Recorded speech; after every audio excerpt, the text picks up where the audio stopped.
Assalamualaikum warahmatullahi wabarakatuh. Bertemu lagi dengan saya, Ibu Aiudah. Bagaimana kabarnya hari ini? Semoga semuanya dalam keadaan sehat ya.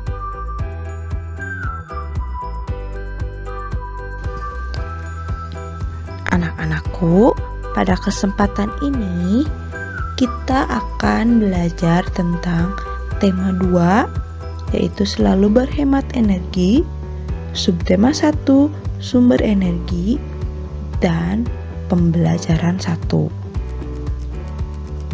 Nah, energi ini sangat penting ya bagi kehidupan kita.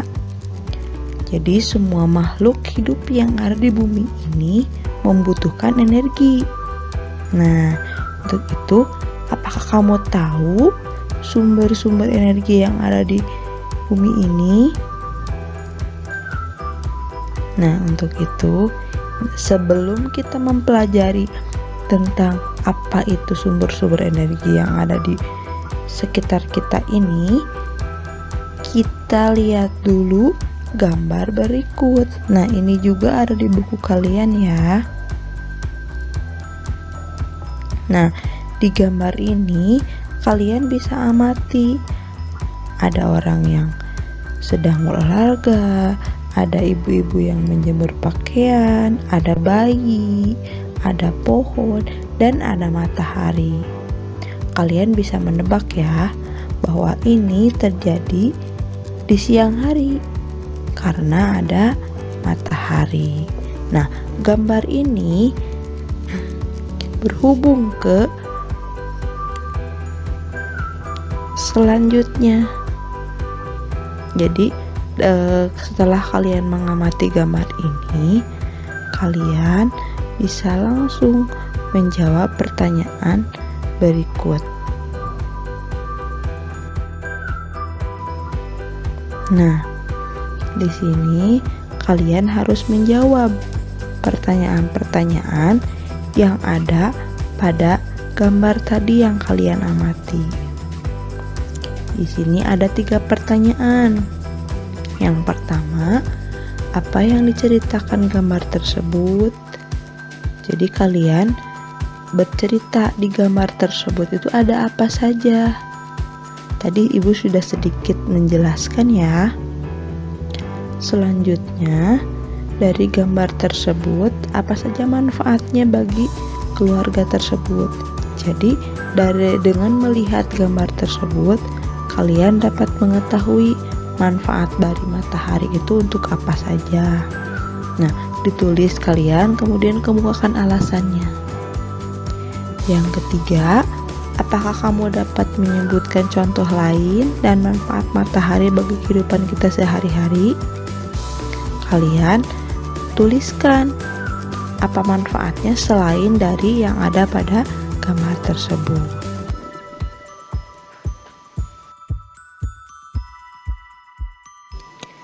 Nah, selanjutnya anak-anakku, di sini kita akan melakukan percobaan.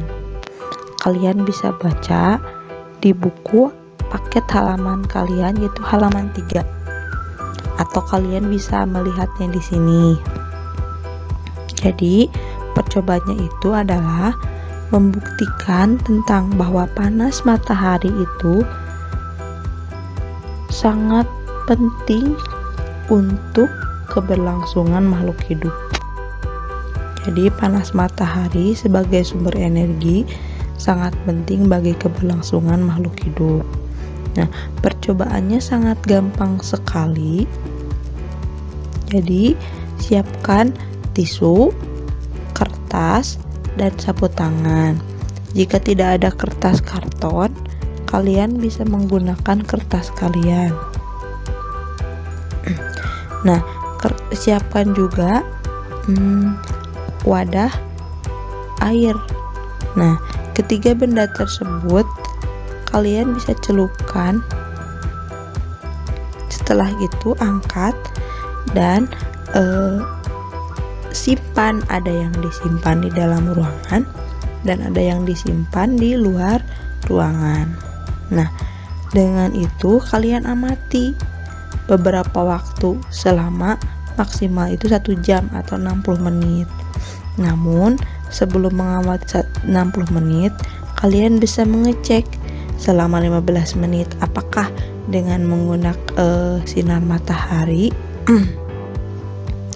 yang disimpan di luar, apakah tisu, kertas, karton, dan sapu tangan tersebut lebih cepat kering, dan apakah di ruangan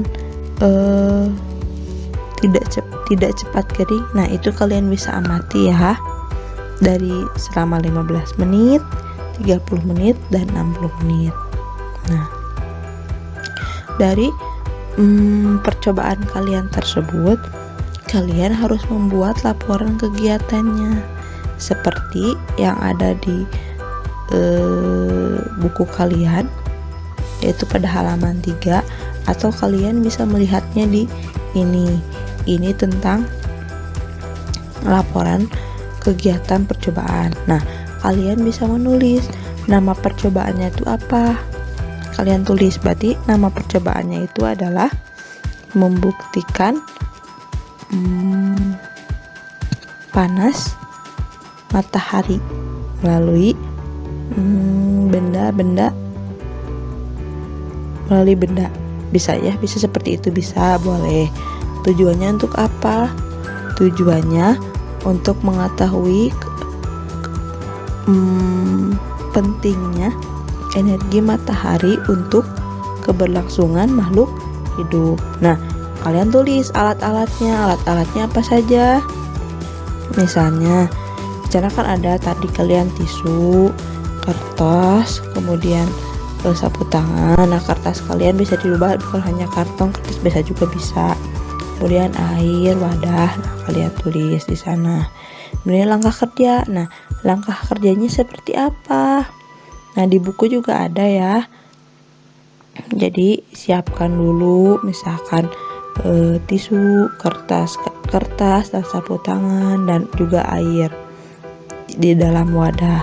Kemudian masukkan kertas tersebut ke dalam air, kemudian angkat, kemudian simpan. Ada yang disimpan di bawah sinar matahari, ada juga yang disimpan di dalam ruangan. Nah, setelah itu kalian buat kesimpulannya seperti apa. Apakah yang di dalam ruangan itu lebih cepat untuk kering, atau yang di luar ruangan yang cepat mengering? Itu ya, seperti itu. Bisa dipahami kan anak-anak? Mudah bukan?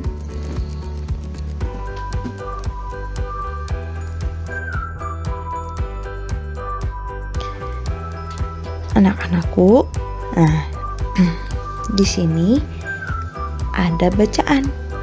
Jadi kalian coba baca. Nah, di buku kalian juga ada. Kalian bisa membacanya di buku atau di sini juga bisa. Yaitu tentang kisah Ali dan si biji energi. Kalian baca baik-baik. Ini menceritakan tentang apa? Selanjutnya, setelah kalian baca bacaan di samping, jadi tugas kalian adalah membuat peta konsep tentang manfaat dari energi panas matahari. Kemudian kalian tulis seperti pada kolom berikut ini. Jadi di kolom-kolom kali ini kalian tulis manfaat dari energi panas matahari.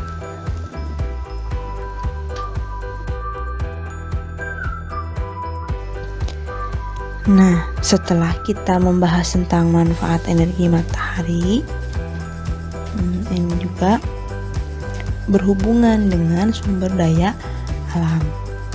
Jadi, energi panas matahari itu sumber daya alam yang sangat melimpah. Contohnya misalkan tumbuhan seperti jagung. Jadi merupakan sumber daya alam yang dibudidayakan. Jadi sumber daya alam tersebut diberikan Tuhan untuk manusia. Nah, sumber daya alam ini terbagi menjadi dua, yaitu sumber daya alam yang dapat diperbaharui dan sumber daya alam yang tidak dapat diperbaharui. Untuk selanjutnya kita bahas ya. Nah, ini ada sumber daya alam yang dapat diperbaharui. Pengertiannya, sumber daya alam yang tidak dapat diperbaharui itu tidak akan habis jika digunakan terus-menerus, karena persediaannya selalu ada dengan syarat kita harus tetap menjaganya. Contohnya, matahari, air, angin, tumbuhan, hewan, dan masih banyak lagi. Jadi kalau misalkan matahari itu selalu ada, mata malam mungkin tidak ada, tapi siang pasti ada. Air juga selalu ada. Tumbuhan juga selalu ada, karena tumbuhan bisa berkembang biak. Hewan juga sama. Untuk sumber daya alam yang tidak dapat diperbaharui, nah ini artinya sumber daya alam yang akan habis jika digunakan terus-menerus, sehingga kita perlu menghematnya agar sumber daya alam tersebut tidak cepat habis. Contohnya minyak bumi, emas, besi, nikel, dan masih banyak lagi barang bahan tambang yang lainnya. Bisa dipahami ya.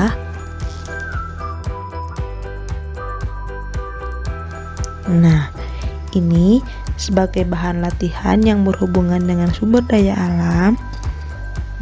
Kalian bisa tulis di buku kalian.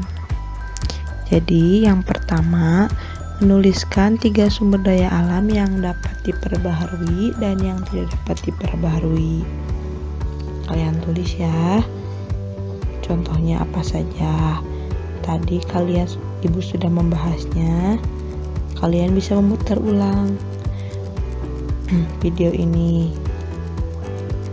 atau memplayback video ini. Yang kedua, tuliskan manfaat dari sumber daya alam tersebut. Jadi manfaat yang pertama untuk manfaat sumber daya alam yang diperbaharui, dan yang kedua manfaat dari sumber daya alam yang tidak dapat diperbaharui.